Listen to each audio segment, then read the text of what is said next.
हम लोग आज के लेक्चर में बात करेंगे वर्क एनर्जी थ्योरम की।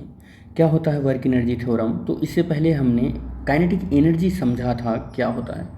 तो काइनेटिक एनर्जी हमने ये देखा था कि कोई एक बॉडी है और वो बॉडी v वेलोसिटी से ऐसे चल रही हो, तो उस पर अगर एक कांस्टेंट रिटार्डिंग फोर्स लगता है और उस बॉडी को किसी b सिचुएशन में रोक दिया जाता है एस डिस्टेंस मूव करने पर कांस्टेंट अपोजिंग फोर्स की वजह से, तो यहाँ पर उसकी लास्ट वाली वेलोसिटी जीरो हो जाती है। तो उस कंडीशन में जो एक्सप्रेशन मिला था वो expression half m v square मिला था। This is the formula of the kinetic energy theorem. बट यहाँ पर उसी सिनेरियो में बात होगा, लेकिन कुछ अलग तरीके से होगा। वो क्या अलग तरीका है, मैं इसको सिर्फ आपको रिकॉल करवा रहा था कि इस तरीके से हम लोगों ने बात की थी। आप ये मत समझना कि हम इसी की बात करने वाले हैं इस लेक्चर में। तो वो अलग तरीके से हम लोग बात करेंगे इस लेक्चर में। और क्या बात करने वाले हैं वो देखो कि यहाँ पर अब फिर से वही कॉन्सेप्ट लेंगे, लेकिन थोड़ा सा अलग होगा कि ए बॉडी है और इसकी वेलोसिटी जो है वो स्मॉल यू है, और ये एक दूसरी बॉडी है जो बी है और उसकी वेलोसिटी क्या हो गई है, वी हो गई है टी टाइम में। और इस पर जो फोर्स लग रहा है वो फोर्स याद रखना कि यहाँ पर कांस्टेंट फोर्स लग रहा है। कैसा फोर्स लग रहा है? कांस्टेंट एक्सिलरेटिंग फोर्स लग रहा है। इससे पहले वाले सिनेरियो में कांस्टेंट रिटार्डिंग फोर्स यहाँ पर लग रहा था, यहाँ पर कांस्टेंट रिटार्डिंग फोर्स लग रहा था, यहाँ कांस्टेंट एक्सिलरेटिंग फोर्स लग रहा है।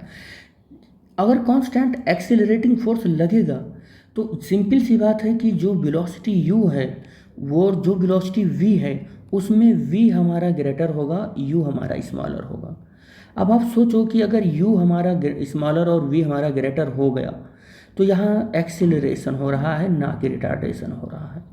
एक्सेलरेशन हो रहा है, और अगर एक्सेलरेशन हो रहा है तो इसका मतलब ये जो v ग्रेटर है और u स्मॉलर है ये मिलकर हमको चेंज इन वेलोसिटी देंगे। और अगर इन चेंज इन वेलोसिटी हमको मिल गई तो सिंपल सी बात है कि ए पॉइंट पर जो काइनेटिक एनर्जी होगी और बी पॉइंट पर जो काइनेटिक एनर्जी होगी वो दोनों डिफरेंट होंगे।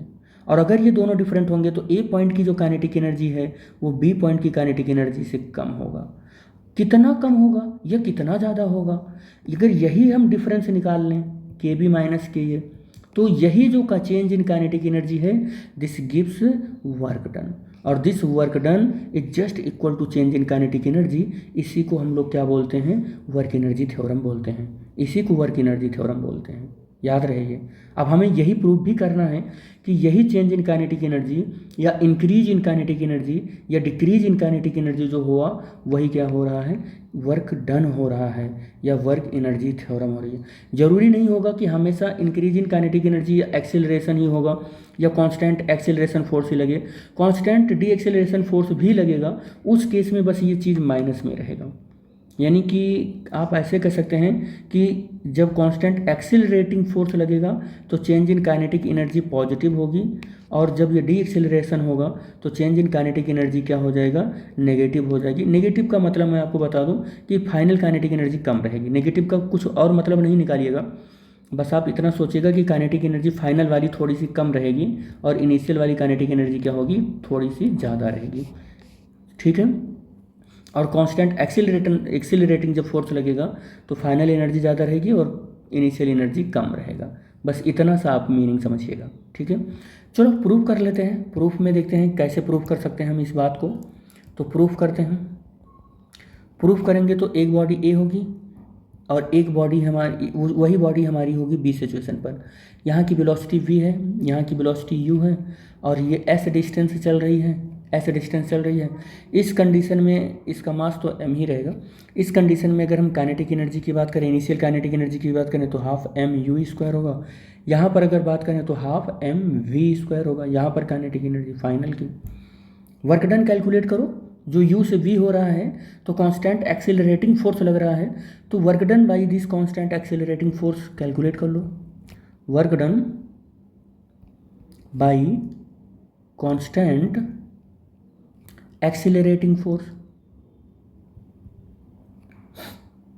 क्या होगा? वो क्या होगा? W is equal to force और into displacement, force into displacement.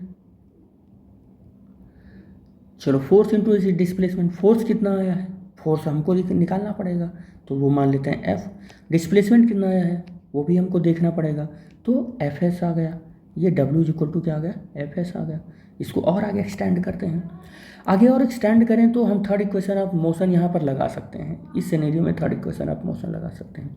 अगर इसमें थर्ड इक्वेशन ऑफ मोशन लगाएं तो v square equal to u square और प्लस 2as आ जाएगा, यही तो आएगा। और v square minus u square equal to 2as आ जाएगा। और एस इक्वल टू कितना आ जाएगा, v square minus u square upon 2a आ जाएगा, ये आ जाएगा। और फोर्स इक्वल टू ये जो कांस्टेंट एक्सिलरेटिंग फोर्स है, ये फोर्स इक्वल टू तो एम में होगा, मास और इसका एक्सिलरेशन, ठीक है। तो सारी वैल्यू इस इक्वेशन में पुट कर दो, तो W is equal to m में, और एस की जगह पर v square minus u square upon 2a, a से ए कैंसिल हो जाएगा, 1/2m और v square minus u square कर अंदर मल्टीप्लाई करो। या आप ऐसे देखो कि यहाँ पर आप ऐसे देखो, चलो ऐसे ही कर लो, तो W is equal to half m v square minus half m और यू स्क्वायर, क्या हो जाएगा, यू स्क्वायर। आप जरा ध्यान से देखें तो यही तो हमारी फाइनल काइनेटिक एनर्जी बन रही है।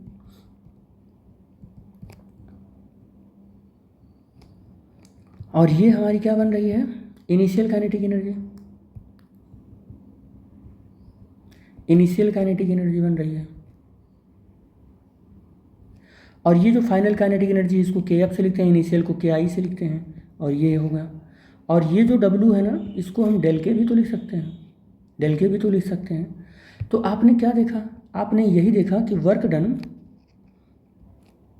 On the body is equal to क्या हुआ, increase in its kinetic energy. Work done on the body क्या हुआ, इंक्रीज इन काइनेटिक एनर्जी मिल रही है, इंक्रीज इन काइनेटिक एनर्जी मिल रही है। इसी को वर्क एनर्जी थ्योरम बोलते हैं, इसी को क्या बोलते हैं, वर्क एनर्जी थ्योरम बोलते हैं, वर्क एनर्जी थ्योरम बोलते हैं। याद रखना कि इंक्रीज इन काइनेटिक एनर्जी अगर वर्क डन के इक्वल हो रहा है, वर्क एनर्जी थ्योरम है, यही है, ठीक है। तो यहाँ पर हमने आपको यही सिनेरियो इन शॉर्ट में समझाने की कोशिश की थी, यही समझाने की कोशिश की थी, यही होगा कि के बी मतलब kinetic energy at a B point, kinetic energy at a A point, और kinetic energy at a B point का मतलब हो गया के फाइनल, के फाइनल क्या हो जाएगा, के फाइनल, और के ए का मतलब होगा के इनिशियल, और यही वर्क डन हो जाएगा, ठीक है, यही फार्मूला हो जाएगा। तो this is the overall expression of the work energy theorem. I hope ये आपको समझ में भी आया होगा। Thanks for watching the video, thank you बेटा।